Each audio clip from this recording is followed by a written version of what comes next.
1200 টকাত বিক্ৰি কৰে 50 টাকাৰ পেট্ৰোল ডিজেল 100 টাকাত বিক্ৰি কৰে খালি নহৰুৰ দাম 100 টাকা হল। এই আমাৰ বিজেপি চৰকাৰৰ পৰিৱৰ্তন।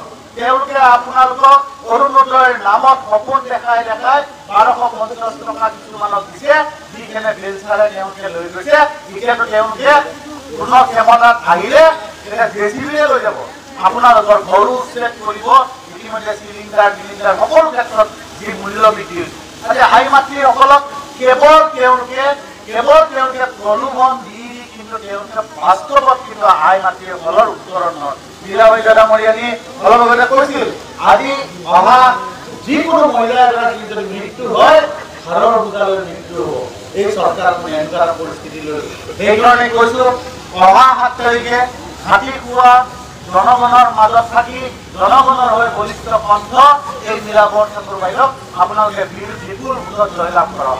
আপোনালোকে আজিৰ পৰাই গাঁৱে গাঁৱে যাওক, সকলোকে বুজাওক এই প্ৰতাৰণাৰ বিজেপি চৰকাৰ যোনে আমাৰ ভাষা সংস্কৃতি কাঢ়ি লৈছে ঘাঁহ হিচাপে আজি 6 নং দফা দিম বুলি কৈ তেওঁলোকে হাত জোকাত পেলাই ৰাখিলে।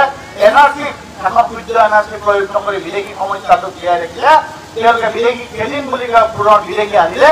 এই চৰকাৰখনৰ প্ৰতাৰণাৰ চৰকাৰ, এই চৰকাৰখনৰ সকলো ক্ষেত্ৰত মূল্য বৃদ্ধিয়ে হওক, আমাৰ ভাষা সংস্কৃতিয়ে হওক, অসমক বিক্ৰী কৰি তেওঁলোকে আজি অসমৰ যি মুখ্যমন্ত্ৰী তেওঁৰ পৰিয়ালে কেৱল সম্পত্তি আহৰণ, বাগান বনাইছে, চাহ বাগান কিনিছে, ৰিজৰ্ট কৰিছে, কোম্পানী পুত্ৰৰ নামত 18টা কোম্পানী খুলিছে।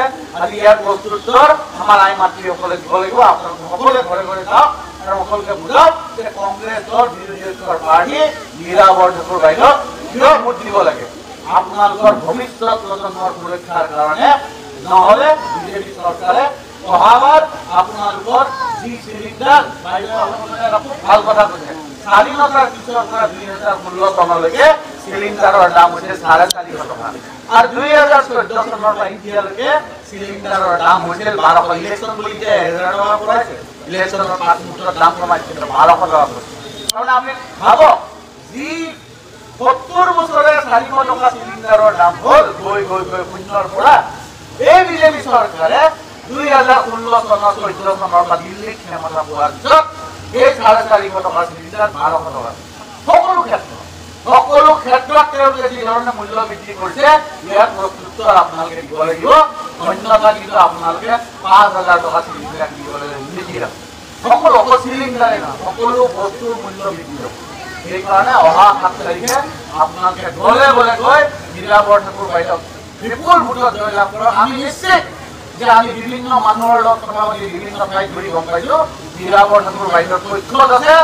দিল্লীত ইতিমধ্যে বিজেপিৰ যি নিমাতী কন্যা কোনো দিনো এটা সমষ্টিৰ বিষয়ে একো এটা শব্দ নোলোৱা আগৰ সাংসদগৰাকী, অকল আগৰ সাংসদেই নহয়, আজি যোৰহাটৰ মূৰা তপন গগৈ পাৰিলে এজনৰ নাম কওক, এজন বিজেপিৰ সাংসদৰ নাম কওক আপোনালোকে যোনে দিল্লীত মাত মাতিছে। যোৱা 5 বছৰত ভাৰতবৰ্ষৰ 9জন কোনো সাংসদৰ কোনো কথা নোকোৱা সাংসদৰ ভিতৰত বিজেপিৰ অসমৰ 2জন সাংসদে স্থান পাইছে। এয়া বিজেপি চৰকাৰৰ সাংসদ। অসমৰ যিটো মূল সমস্যা, জাতীয় সমস্যা, বানপানীৰ সমস্যা, কোনো ক্ষেত্ৰত তেওঁলোকে এটা শব্দ নকলে। আজি এইকাৰণে কৈছো বীৰাংগনা অসমৰ জনগণৰ হৈ মাত মতা, অসমৰ জনগণৰ লগত সন্মুখত থিয় হোৱা মীৰা বৰঠাকুৰ বাইদেউক সংসদত পঠাওক। আমাৰ সমস্যাবোৰ উত্থাপন কৰিবৰ কাৰণে, আমাৰ সমস্যাবোৰ বলিষ্ঠভাৱে সংসদত কৰাৰ বাবে এয়াই আপোনালোকক কলো। শেষত এটা ধ্বনি দিছো, জয় অসম, জয় অসম।